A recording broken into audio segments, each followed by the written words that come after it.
Très bien. Écoute, justement, je te laisse la parole pour que tu puisses nous dire comment tout a commencé et à toi la parole. Partage ton témoignage. Alors, donc du coup, j'ai donné ma vie à Christ, j'avais 16 ans. Donc pour commencer, pour bien contextualiser les choses, je viens d'une famille totale, d'un côté musulman pratiquant, de l'autre côté musulman par affiliation, je dirais. Donc j'ai eu une éducation où ma mère nous laissait choisir, mais c'est ce qu'elle disait, parce qu'au final, quand je lui ai dit que j'étais chrétienne, elle n'était plus aussi contente que ça de m'avoir laissé le choix, se disant. Mais j'ai grandi chez ma grand-mère qui est très pratiquante avec mes oncles et mes tantes aussi qui sont très pratiquants. Donc j'ai vécu avec eux. Voilà. Donc du coup, j'ai eu une éducation donc du coup musulmane. J'ai eu une éducation musulmane et j'ai grandi dans un quartier donc qui s'appelle les Minguettes à Vénissieux, à Lyon, un quartier qui est très compliqué à vivre pour ceux qui n'y vivent pas, mais pour nous ça va. Et en fait, c'est à dominance, on dirait à 90% musulmans. Voilà, donc voilà. J'étais musulmane et en fait, j'étais le type de musulman qui connaissait parce qu'on leur avait appris, par les on-dit, et très peu par rapport à ce que j'avais lu, très peu par rapport à par rapport à mes recherches en fait. Je dirais que j'écoutais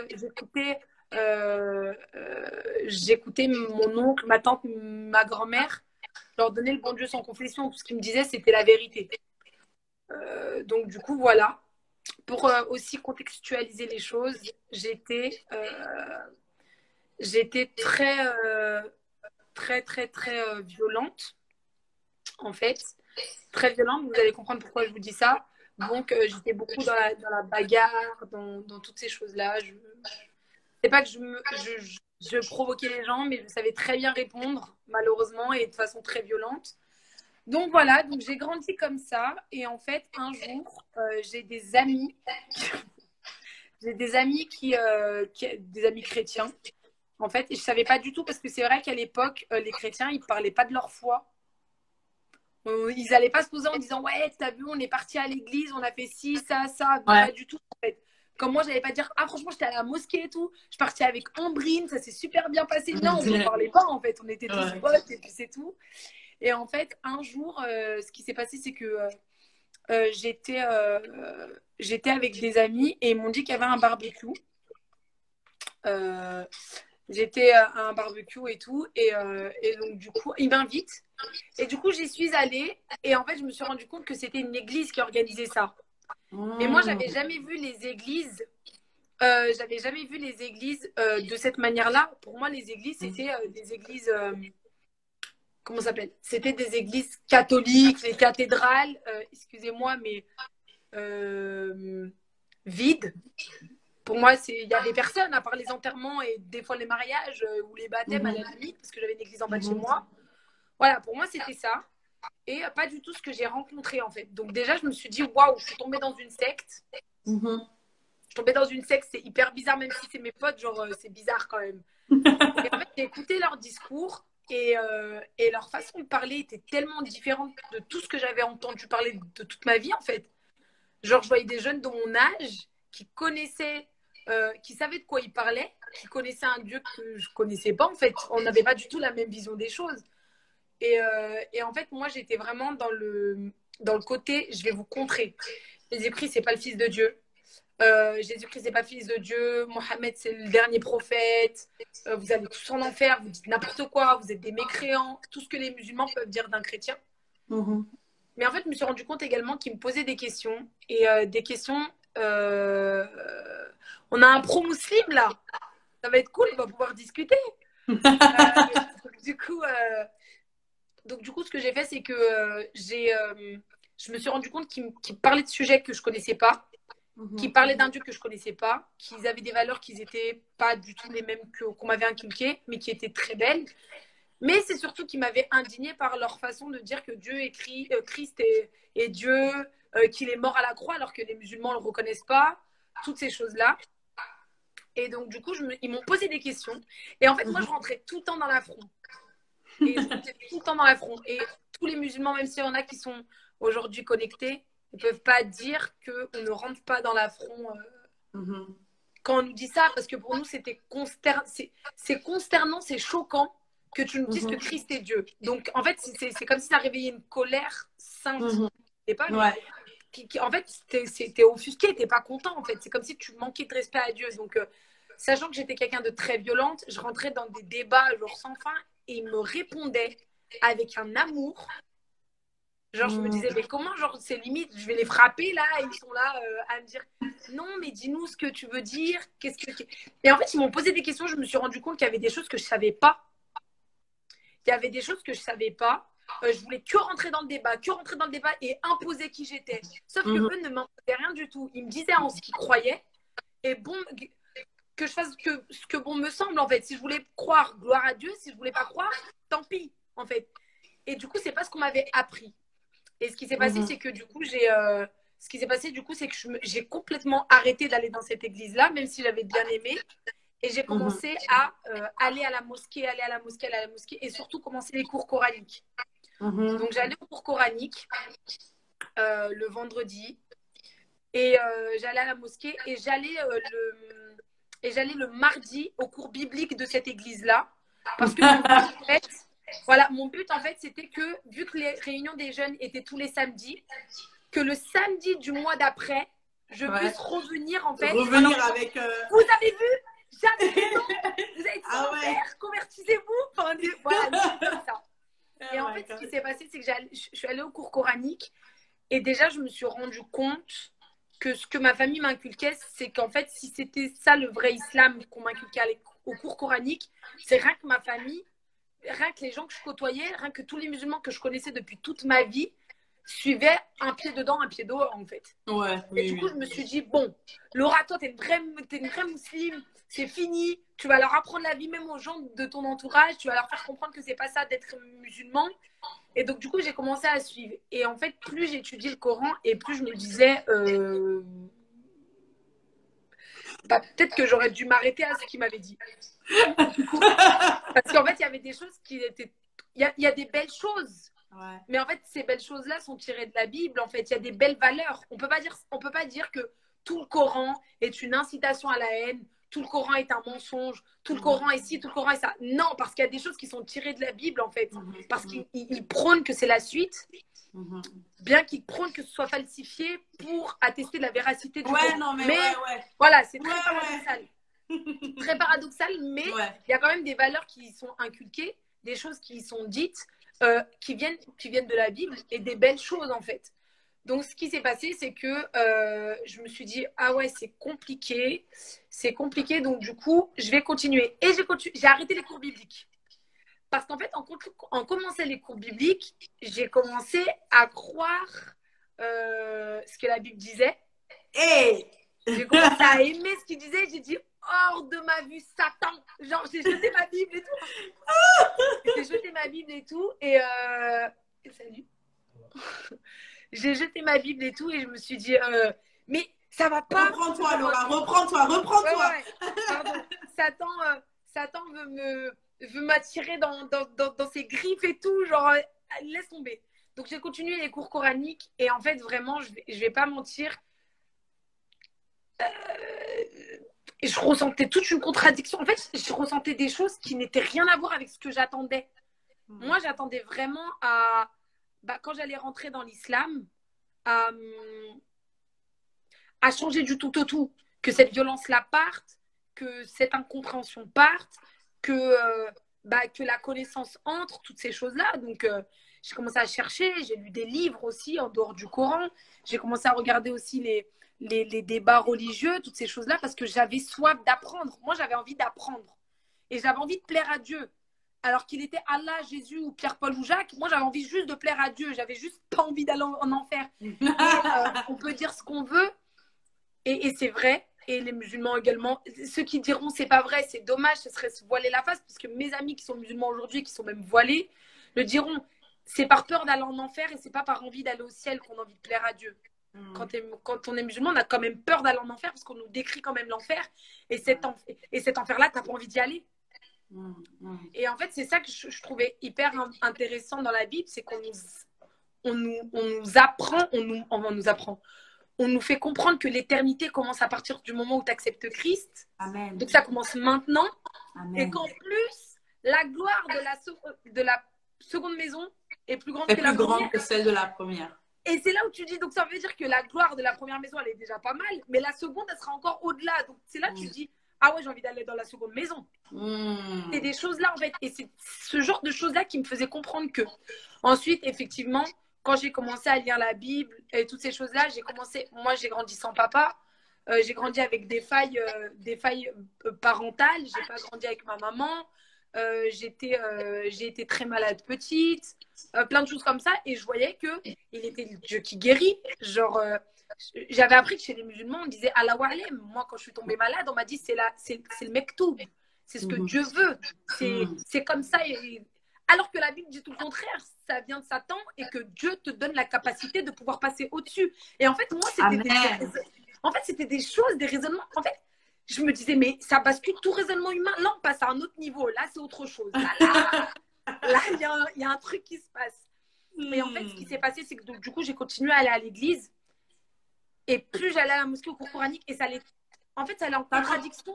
En fait, tu as continué à aller à l'église ou à la mosquée? Je faisais les deux. Ok. Ah oui, t'étais en mode, tu voulais 7 mois. Ouais, pendant 7 mois d'affilée, je faisais église le mardi, vendredi cours coranique. Il y avait le jeudi, le vendredi cours coranique, mosquée, le dimanche église, et je faisais ça. Pendant 7 mois. Pourquoi? Parce que j'avais quand même cette peur de ne pas être dans le vrai. Moi, vraiment, c'était pas genre de choisir de l'islam à Christ. Ça, c'était pas ça. Ouais, c'était vraiment plaire à Dieu. C'était que ça, en fait. Voilà. Et en fait, ce qui s'est passé, c'est que un jour, j'ai prié, j'ai fléchi les genoux et j'ai dit, mais Seigneur, en fait, je sais pas. Parce que sur Internet, on trouve énormément de musulmans qui se sont convertis à l'islam. Pourquoi eux, ils auraient pas raison? De chrétiens qui sont convertis à l'islam. De musulmans, c'est ça. On voit énormément de conversions à l'islam, de Christ à l'islam. Et on voit énormément le contraire. J'ai dit maintenant, Seigneur, révèle-toi. Genre, je sais pas qui t'es, je comprends pas. Même si ce que la Bible me dit, elle m'attire, est-ce que ça m'attire d'être. Est-ce que ce qui m'attire, c'est que ça me conforte, ce que je dis dans la Bible, ça me rassure. Et du coup, c'est que je choisis la facilité d'aller chercher dans la Bible. Ou est-ce que c'est vraiment ce que Dieu a prévu pour moi? Donc, des projets de bonheur et non de malheur, en fait. Est-ce que c'est ça? Donc, du coup, je me suis dit, OK. Et j'ai commencé à me dire, j'ai pas envie, j'en ai pas parlé à ma famille, j'en ai parlé à personne, j'en ai même pas parlé à mes amis chrétiens parce que j'avais envie d'avoir l'influence de personne. Ouais. Vraiment, vraiment, j'avais envie d'avoir d'influence de personne. Et un jour, j'ai fléchi les genoux et j'ai dit, écoute, si Dieu des chrétiens t'existe là, le Dieu des chrétiens. Voilà, le Dieu des chrétiens t'existe. Si c'est Allah, gloire à Dieu.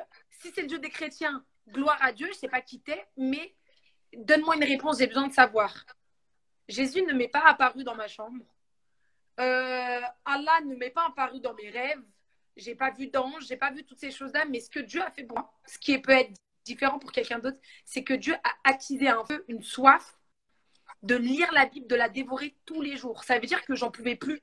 J'avais tout le temps envie de lire la Bible. Je la mangeais, mais c'était incroyable. Et je passais des heures et des heures à lire des livres. Je passais des heures et des heures à lire des bouquins, à regarder des vidéos. J'étais passionnée. Et en fait, c'est comme ça que Dieu a attisé mon amour pour Christ, en fait. Et c'est comme ça que en fait, c'est par ce feu-là, par cette soif, que du coup, j'ai commencé à lire la Bible. Et c'est qu'en t'approchant de Christ, que Christ s'approche de toi. Et je me suis pas dit, OK, comme dans l'islam, où par exemple, il faut faire tes ablutions pour toucher le Coran, il faut avoir une certaine posture, une certaine position, un certain standing pour s'approcher devant Dieu. Là, j'y allais, genre, venez comme vous êtes. J'arrivais, je pouvais sortir de l'école, j'avais pas lavé mes mains, je prenais ma Bible, je la mangeais. Amen. Et en fait, c'est comme ça. Et plus j'ai fait ça, et plus Dieu a attisé une soif, plus la soif a monté, plus la soif est montée, et plus en fait les choses se sont manifestées, et plus j'ai vu la gloire de Dieu. C'est-à-dire que j'ai pas fait attention à qui j'étais, j'ai pas fait attention à quelle était mon histoire, à qui était qui. J'ai juste voulu savoir qui était Dieu, et en cherchant Dieu, j'ai trouvé Christ. Et en trouvant Christ, j'ai trouvé la vie éternelle. En trouvant la vie éternelle, j'ai trouvé des miracles sur miracles, miracles sur miracles. Et je challengeais un peu Dieu au début de ma conversion. Genre le chantage, si j'ai le bac avec 4 de moyenne toute l'année, et que j'ai le bac alors que j'ai pas révisé, bah vraiment Dieu c'est que t'es quelqu'un, vraiment Dieu des chrétiens. Et genre je faisais ça, je dis pas que Dieu marche au chantage, mais il m'a montré qu'il pouvait renouveler mon intelligence. Et un mois avant le bac, vraiment j'ai fait mon pas de foi dans ma chambre toute seule. Et j'ai dit, écoute, je vais croire qui tu es. Parce que là, c'est bon, on va pas tourner autour du pot toute ta vie, tu vois. Je vais croire que tu es Christ. Je vais essayer. Et là, d'un coup, j'ai eu un amour pour ma mère, pour les autres. Je me suis jamais plus battue. J'avais plus ce seum, voilà, cet énervement. Même si j'avais encore des crises de colère chez ma mère, je vais pas mentir, c'est pas parti comme ça. Hein. Encore il y a quelques années, je faisais encore des crises d'énervement, de folie très graves. Ça a mis du temps. Après, c'est encore une autre chose. Corps, âme et esprit. Voilà, le corps, c'est l'âme. L'âme est encore différente de l'esprit. Voilà, mais l'esprit était renouvelé. Donc, mon intelligence était renouvelée. Ça veut dire que j'ai commencé à aimer l'école.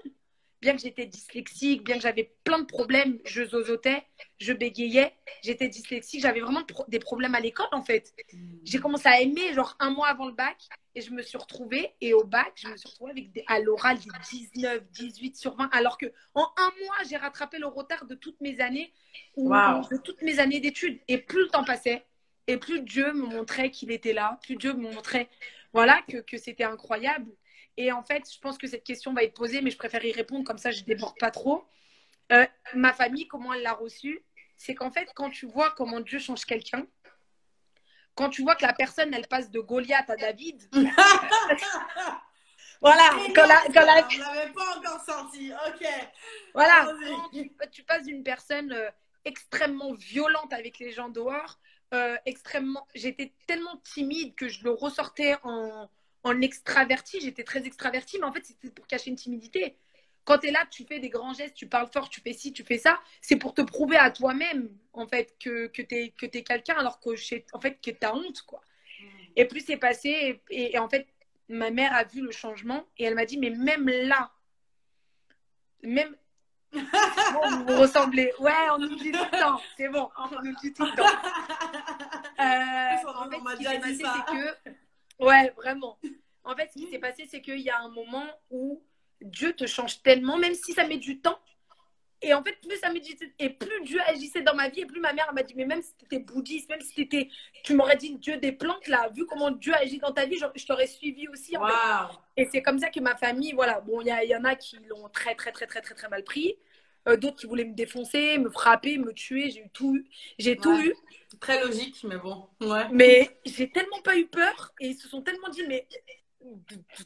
mais d'où toi, qui a toujours eu peur de nous, mes oncles et tout, qui écoute tout ce qu'on dit, parce que j'étais quelqu'un de très obéissante avec mes oncles et mes tantes, de m'opposer à une chose aussi grave que leur foi et de rester ferme. Aujourd'hui, tout le monde sait que je suis chrétienne, je vais chez ma grand-mère avec ma croix, je vais pas au Eid, je vais pas à la fête de l'Aïd, parce que voilà, c'est des sacrifices et des choses, après c'est mon choix, hein. Mais je vais les voir et puis il n'y a plus de problème. Donc voilà, c'est mon témoignage. Après, il y a 9 ans après. Hein, donc ça peut être très long, mais voilà pour ma conversion.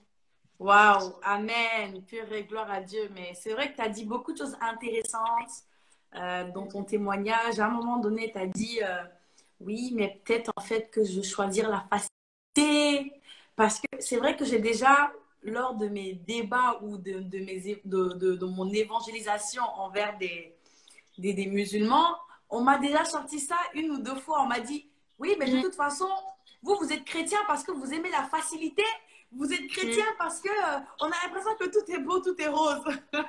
Mais j'ai envie de te dire... ça, ouais. J'ai envie de te dire, Dieu n'est pas un Dieu qui est compliqué. C'est l'homme qui rend Dieu compliqué. Dieu n'est pas compliqué. Dieu est un Dieu simple. Dieu est abordable. Je veux dire, Dieu est là et tout le monde, en fait, peut venir à lui. On n'est pas dans une religion. Et moi, justement, l'une des choses que je disais, justement, quand je parlais, quand il m'a dit, oui, mais ça, c'est la facilité, patati patata. J'ai dit, en fait, c'est là le problème avec les religions. Parce que les religions emmènent trop de complications pour aller vers Dieu, en fait. L'homme a besoin comme de mériter son salut. L'homme a besoin de faire des choses pour sentir qu'il a mérité. Ça, c'est la religion. Mais avec Dieu... Bah après, c'est ce que prône. C'est vraiment ce que prône l'islam. Parce que l'islam te dira que c'est par les œuvres que tu obtiens. Et non, c'est pas par les œuvres que tu obtiens ton salut. C'est par les œuvres et on verra si tu auras... Et on verra. Et on Donc verra. déjà C'est toute ça. ta vie, tu essayes d'œuvrer, alors c'est difficile d'œuvrer sans avoir Dieu. Donc ça veut dire que on va schématiser. Pour moi, ce qui n'était pas logique, c'était d'avoir une balance et d'avoir si j'ai fait des bonnes actions et des mauvaises et voir ce qui pèse le plus lourd. On va Ouais. schématiser vraiment pour Oui, que oui, tout le monde oui. comprenne. Oui, oui. Moi, ce que je trouvais, c'est quand ma logique, enfin, la logique de Christ a taponné ma tête, là, mon raisonnement, quand il m'a dit, Laura, en fait, c'est comme si tu disais, ok, donc tu arrives devant le juge parce que j'ai fait un braquage. On va dire ça comme ça. Hein. J'ai fait un braquage, j'arrive devant le juge. Donc c'est le juge qui va voir, qui va me donner ma sentence, si je suis libre ou si je suis condamnée. Ok. Et c'est comme si le juge me disait, ok, Laura, t'as fait un braquage, mais en 2012, à 13h52, le 25 février, tu vas porter les courses de ta voisine. Si ça... Et en fait, il énumère mes bonnes choses pour réduire ma peine ou pour me l'enlever. Non, tu as fait un braquage, tu es condamné pour ça, en fait. Et c'est là où je me suis dit, ah ok, donc en fait, non, Dieu ne marche pas comme ça. Dieu marche que tu vas œuvrer automatiquement si tu acceptes Christ, parce que Christ lui-même a œuvré pour les autres. C'est-à-dire que lui-même s'est abaissé, en fait, à œuvrer pour les autres en tant qu'homme. Donc en fait, c'était là où ça a dérangé mon truc. Ça veut dire, je me suis dit, ok, mais c'est plus logique, parce que tu combats moins en te donnant à Christ et en suivant ce qu'il fait lui, en suivant sa façon de penser, les fruits de l'esprit, parce qu'il te dit qu'il te donne un esprit de vie, et dans cet esprit de vie, il y a les fruits de l'esprit, la patience, la bénignité, la bienveillance, l'amour, la bonté. Et en fait, quand tu reçois ça dans ton esprit, automatiquement, tu es dans l'obligation, c'est même pas l'obligation, c'est naturel que tu œuvres pour les autres, en fait. Et c'est là où Dieu, c'est là où les œuvres vont t'accompagner dans ta vie. Mais pourquoi? La Bible dit, tes œuvres ne te font pas gagner ton salut. Tes œuvres montrent juste et témoignent juste que Christ en toi, c'est ça en fait, que tu c'est as foi en l'espérance lui. pour quelqu'un d'autre en fait, exactement. Œuvrer, ok, Laura elle a porté les courses de Chantal parce qu'elle était enceinte par exemple. D'accord, ça va me sauver ça? Non.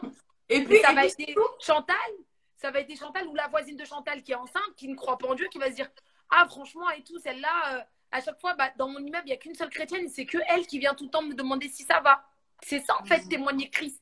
Et c'est vrai que dans l'islam, c'est ça qui peut dire que les chrétiens sont dans la facilité, les chrétiens cherchent la facilité. Non, les chrétiens ont un Dieu abordable, ont un Dieu qui est disponible, ont un Dieu qui dit qu'il est son meilleur ami, qui est notre ça, père, en fait. qu'il est notre frère, qu'il est notre époux en fait. C'est ça, Et à partir du moment où ça devient tout pour toi, et en fait, tu peux être que tout pour les autres en fait. C'est vraiment ça. Et le problème aussi, un autre problème justement que j'ai remarqué dans ça, justement en parlant avec beaucoup de musulmans, parce que je rigole un peu quand j'entends ton témoignage, parce que ça me fait beaucoup penser au mien en fait. Quand je me suis également convertie, un jour j'aurai l'opportunité de bien expliquer, de faire mon témoignage. Mais ça me fait penser au mien parce que justement, je viens d'une famille mi-musulmane, mi-catholique, dans le sens où du côté de mon père, ils sont musulmans, même certains du côté de ma mère, ils sont musulmans. Et voilà, du côté, c'était surtout du côté de mon père, mes cousins, mes oncles, mes tantes, etc.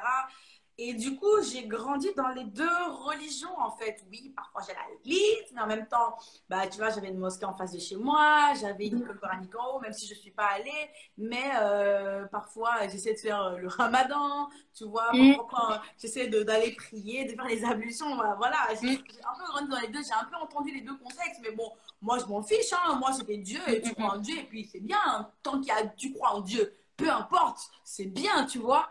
Sauf que non, en fait. Et c'est après, quand j'ai vraiment commencé à me poser des questions existentielles, je commençais à me dire, ouais, mais si je meurs, en fait, dans tout ça, je vais où? Parce qu'au fond, je crois en Dieu.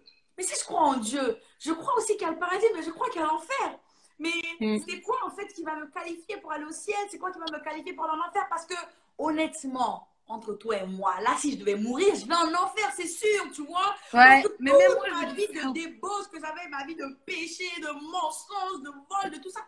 Et puis, c'est pour ça, parfois, justement, quand je parle aux musulmans, je dis, mais attends.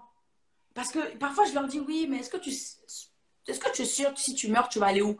Et la plupart des fois, la réponse est, je ne sais pas. Parce qu'ils ne savent pas, en fait, où ils vont aller. Ils ne savent pas. Je dis, mais en fait, le truc, c'est quoi? C'est que soyons même logiques. Dieu est juste. Il est juste, en fait. Tu regardes ta propre vie et si tu es honnête avec toi-même, tu vois le nombre de mal que tu fais, ne serait-ce qu'en penser.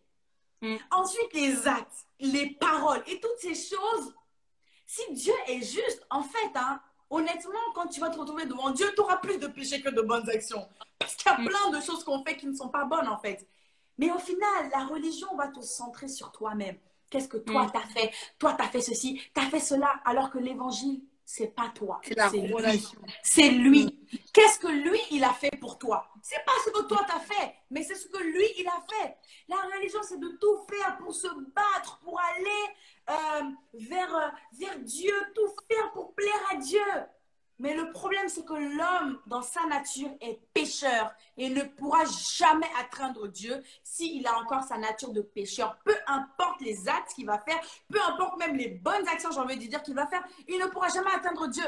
Il a fallu que Dieu vienne vers l'homme. Il a fallu que Dieu descende et vienne se rabaisser au niveau de l'homme. Et ça, c'est trop difficile pour les religieux. Et c'est même là le problème. Les pharisiens, ils avaient du mal aussi avec ça. Quand Jésus va dire, moi je suis le fils de Dieu, moi je fais ceci, il dit quoi? Non mais attends, tu rabaisses trop Dieu là, c'est pas possible. Mais c'est ça l'amour, c'est ça la grâce. C'est que dans notre péché, il est venu nous chercher. C'est aussi loin que nous étions, par son amour, il a accepté en fait de se dépouiller de qui il était, de sa divinité, pour venir sur terre, pour nous sauver.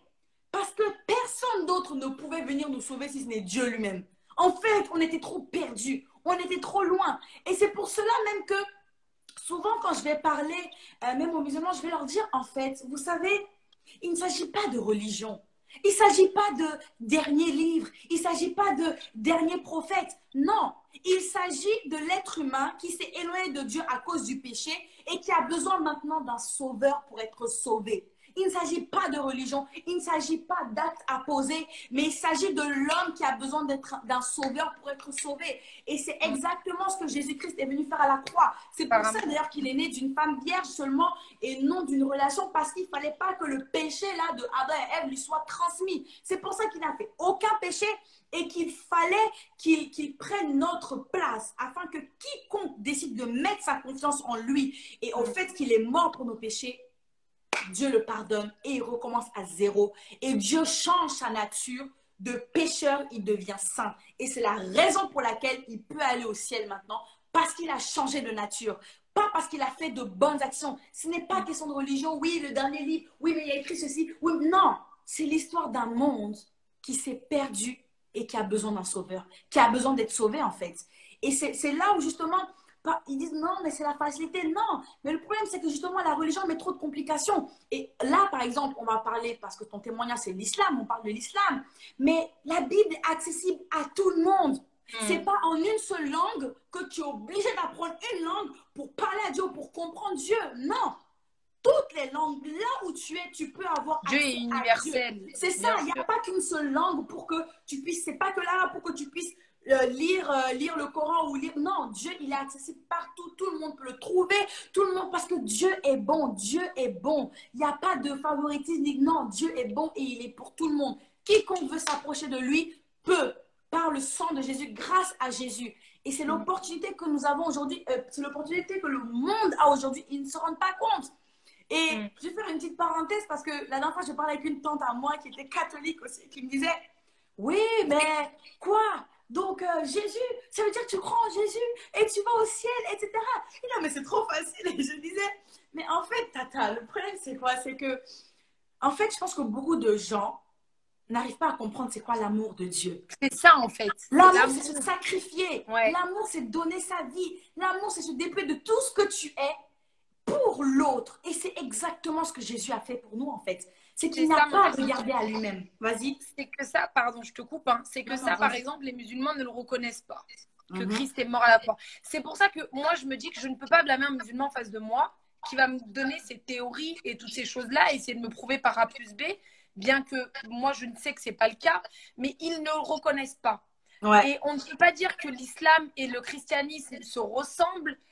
Non. Ou c'est presque la même chose, ou c'est la même chose. J'ai souvent entendu, oui, mais l'islam et le christianisme. Alors, quand tu rentres dans les détails, ça dit, ah non, nous, on n'est pas comme vous, vous avez été falsifiés. Par contre, quand on dit qu'on se ressemble, c'est oui, on se ressemble parce que vous êtes la suite. Ouais. En fait, le truc qui est là, c'est qu'ils ne reconnaissent pas que Christ est mort à la croix il part du principe que Dieu les a enlevé un ange, envoyé un ange pour l'enlever parce que Dieu aimait trop Yeshua le Messie. Donc du coup, c'est ça en fait. Il aimait trop Issa, le prophète Issa, pour pouvoir qu'on puisse le flageller. Alors que voilà, c'est le centre même de la parole de Dieu, le centre même de la Bible, d'accord, est que nous, pour nous, Christ est mort à la croix. Donc, en fait, c'est le sens même de la parole de Dieu que nous suivons. Donc, c'est pour ça qu'on ne peut pas rentrer dans la même chose. Mais j'ai vu Alors, il y a Yasmine tout à l'heure, salut Yasmine, qui a dit quelque chose que je voulais relever, qui a dit la facilité pour un musulman, c'est le fait d'avoir plus de liberté dans votre religion. Alors, c'est ça aussi que je voulais dire.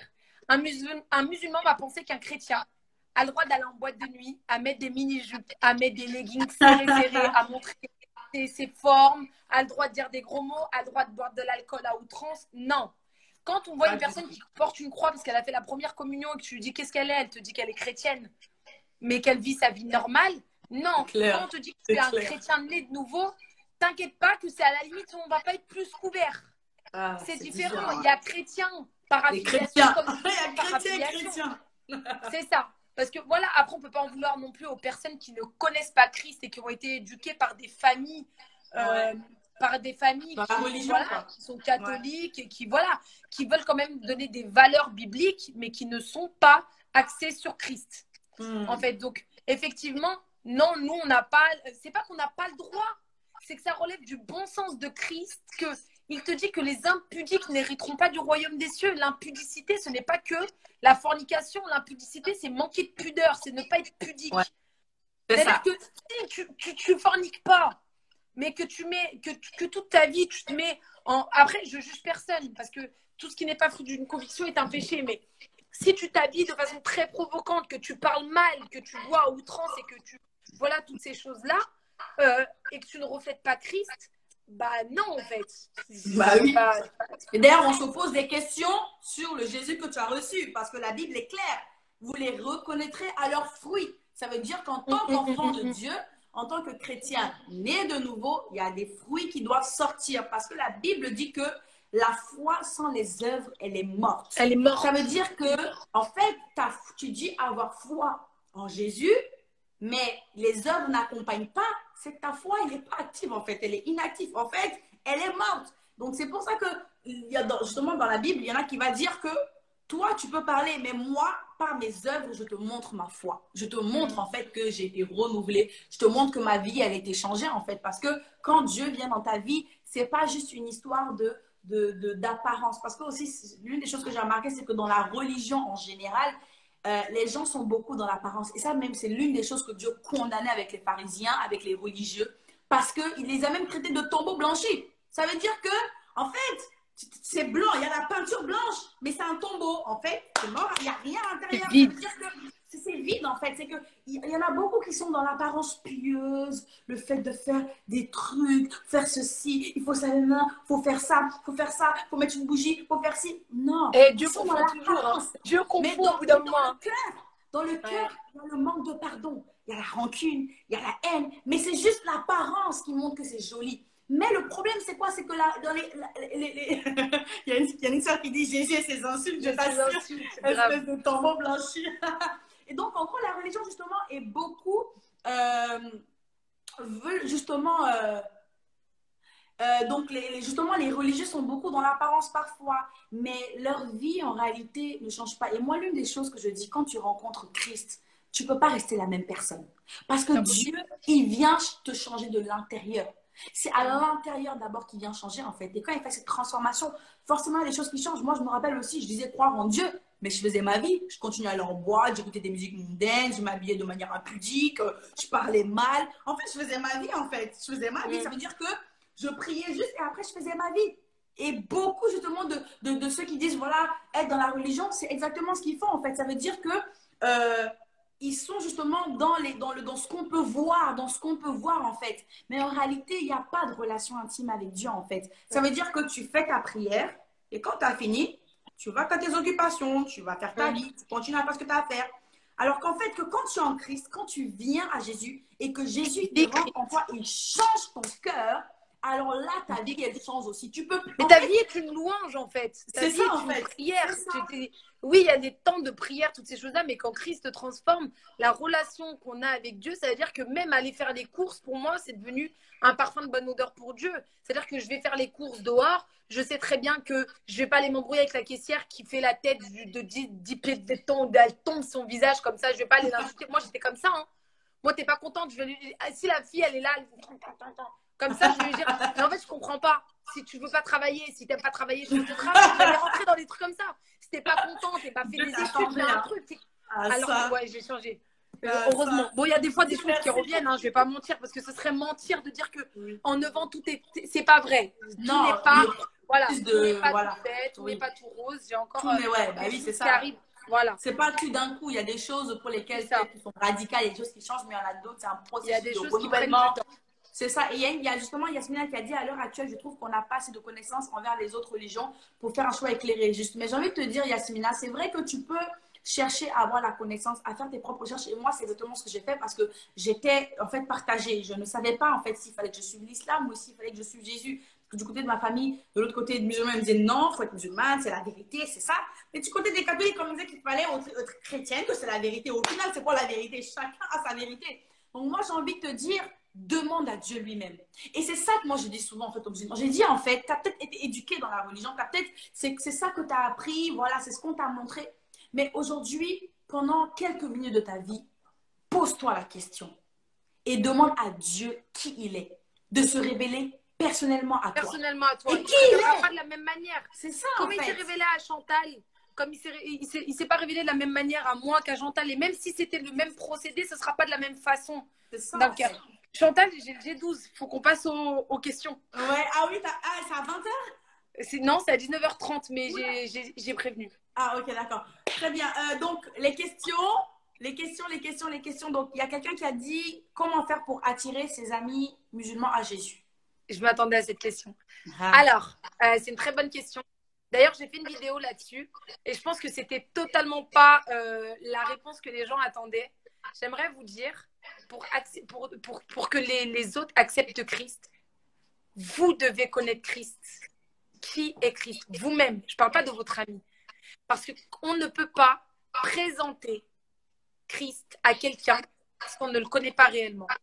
C'est ça. Donc, j'aimerais dire que, dans un premier temps, ne pas rentrer dans les débats, strictement inutiles. Et en plus, dans un débat, il n'y a pas d'amour. Dans un débat, il n'y a que de l'ego, il n'y a que de moi j'ai raison, toi t'as tort. Tout le monde est campé sur ses positions, c'est pas ça. Tu annonces la bonne nouvelle, tu annonces qui tu es, qu'est-ce que Jésus a fait pour toi, qui il est pour toi, tu le démontres chaque jour. En fait, que ce soit un musulman ou un non-musulman, la façon d'évangéliser est la même.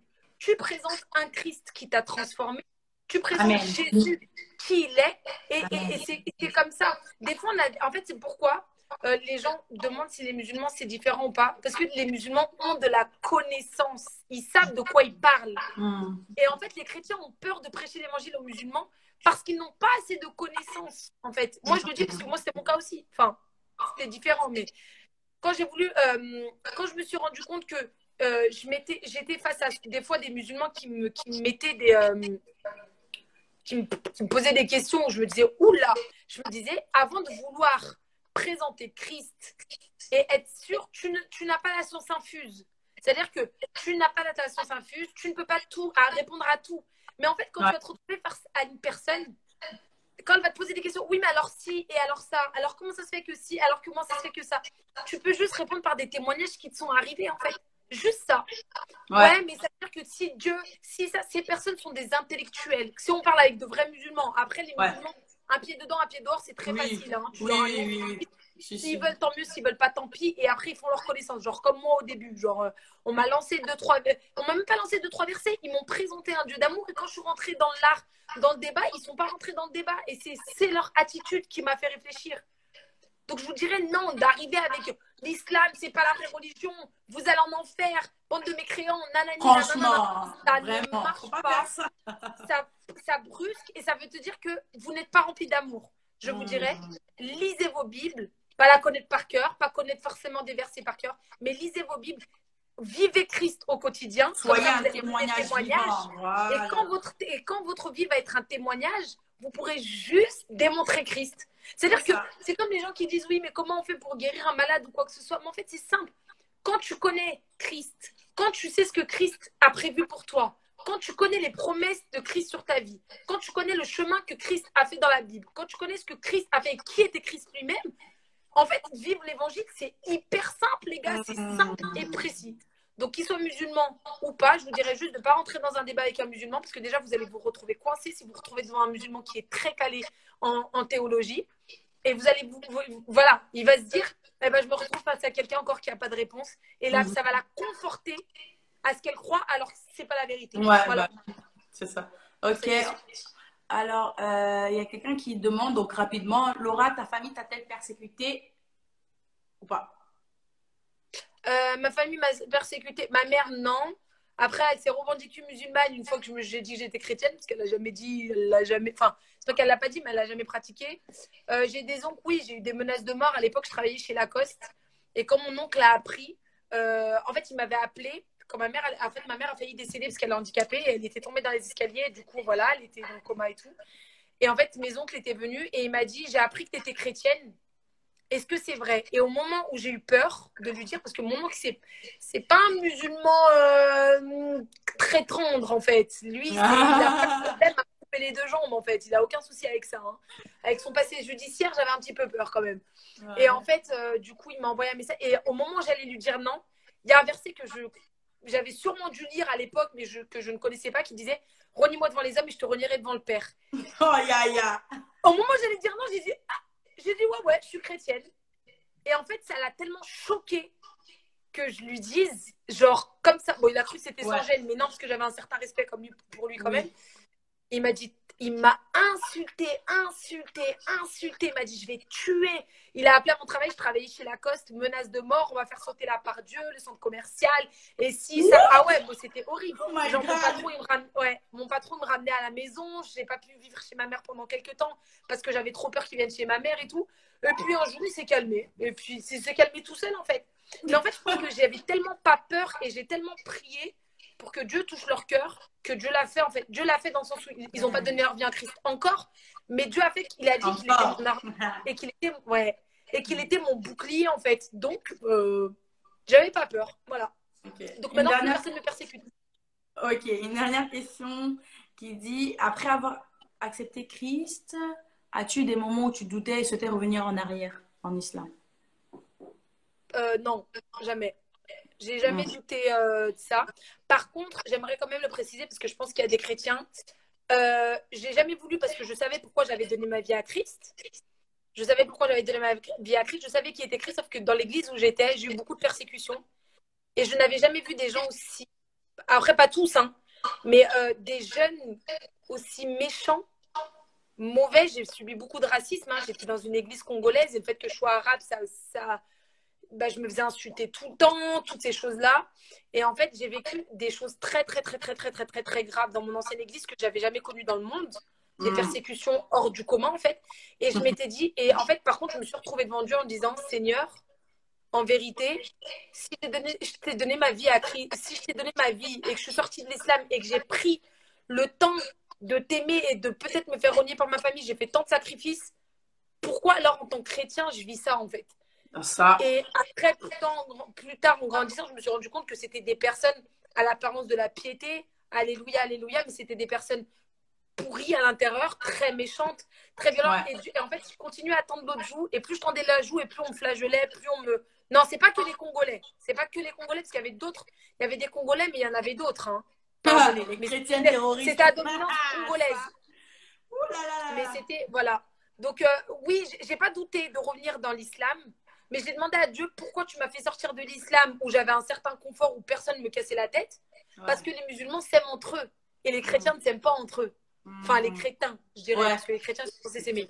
Les chrétiens. Donc, oui, j'ai douté pas de Christ, mais j'ai douté d'où il m'avait placé par rapport aux persécutions, mais jamais de Christ lui-même. Jamais. Ok. Ok, très bien. Merci beaucoup.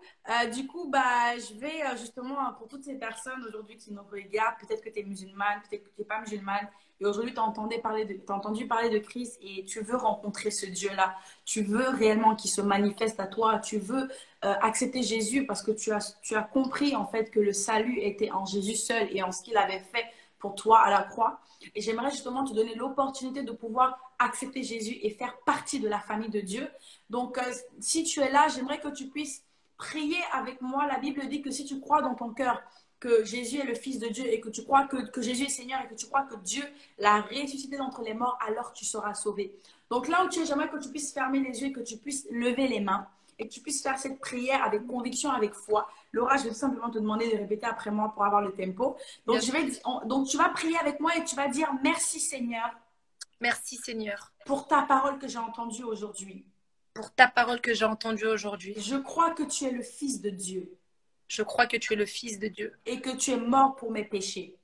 Et que tu es mort pour mes péchés. Je crois que Dieu t'a ressuscité d'entre les morts. Je crois que Dieu t'a ressuscité d'entre les morts. Je te demande pardon pour ma vie passée. Je te demande pardon pour ma vie passée. Pour tous mes péchés. Pour tous mes péchés. Je décide aujourd'hui. Je décide aujourd'hui. De t'ouvrir mon cœur. De t'ouvrir mon cœur. De te recevoir et de t'accepter. De te recevoir et de t'accepter. Comme mon Seigneur et mon Sauveur. Comme mon Seigneur et mon Sauveur. Je te donne ma vie. Je te donne ma vie. Et je prends la tienne. Et je prends la tienne. Merci pour le pardon. Merci pour le pardon. Au nom de Jésus, j'ai prié. Amen. Au nom de Jésus, j'ai prié. Amen. Amen. Félicitations. Bravo, bravo, bravo. Par contre, je fais juste une petite précision, Chantal, vite fait, parce que j'ai pas envie de me faire flageoler sur les réseaux sociaux ou quoi. Quand je dis une église à dominance congolaise, il y avait beaucoup plus de Congolais que d'autres ethnies. J'étais la seule blanche et la seule arabe. J'aime énormément le Congo, d'accord. J'aime énormément, je vais me marier avec un Congolais d'ailleurs. Mon futur mari est congolais. Donc je préfère le dire parce que j'ai chaud là. Oui, oui. Et voilà, c'est pour vous dire ça. Et j'ai effectivement, j'ai changé d'église. C'est les chrétiens même là qui vont te... C'est les voilà. Voilà. Donc j'aimerais juste vous dire ça. Et j'ai changé d'église. Et mon église, c'est celle de Chantal. Et c'est celle de l'apôtre Anna Patrick Tsengue. Seigneur Jésus-Christ. Là, c'est vert. Salut. Amen. Gloire, gloire, gloire à Dieu. Ok, en tout cas, merci à tous d'avoir participé à ce live. Que Dieu vous bénisse abondamment. Merci beaucoup, Laura. On se dit à plus.